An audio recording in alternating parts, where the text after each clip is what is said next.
the world of unfaithfulness, or the world without faithfulness. And this is expressed in the life of Hosea and his marriage. That God asked him to marry an adulterous wife, a wife that walked away from the family. And in this world today, it also reflects the unfaithfulness that had already happened. There is no faithfulness. And that is the first charges that God charged again all of us today. And according to the statistics, like we know, around 23% of men and about 12% of women reportedly have extramarital relationship in 2018. And now by 2024, we see that that number increased a little bit, especially among the women. Among the men, it's still about 23% of men. But the women from 12% and now increased to 19% of those who are not married admitting to cheat in their relationship. So we are living in this world. But recently, we thank God, there is something happened in the atmosphere. And I'm going to go back to that one at the end. But still, the number of extramarital or unfaithful relationships are still happening. Unfaithful to one another. Love being expressed on the lips, but not from the heart. Promise always deliver, but not kept. And many people make the vows, but then the vows easily broken.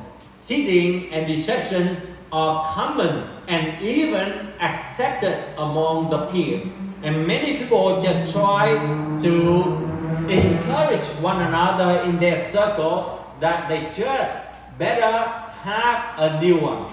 Okay, so because of that, broken relationship take place, home violence, marriage being destroyed, fatherless generation is one of the evidence of our world today due to unfaithfulness. Fake happiness, especially fake happiness in the marriage. And I have seen so many people in the mega city, especially in the place where we lived before. It's glorious. They drive all of the fancy cars. They live in the villa house and in very luxurious area. But then even the material wealth cannot cover the pain that appear or reflected and expressing through their eyes because of the broken marriage. But we thank God. Our God is a faithful God. And by His love, many of the relationship has been restored when they dedicate their life back into God. And as I share with you about the image of the triangle, this is not the triangle affair, but it is a triangle relationship with God between husband, wife, and God. And the closer that the wife and the husband come near to God, the closer they are being together. It doesn't mean that they don't have conflicts. It doesn't mean that they don't have quarrel. It doesn't mean that the husband and the wife doesn't slam the door sometimes. It doesn't mean that they don't have the headache. It doesn't mean that they don't have cold war. They do have.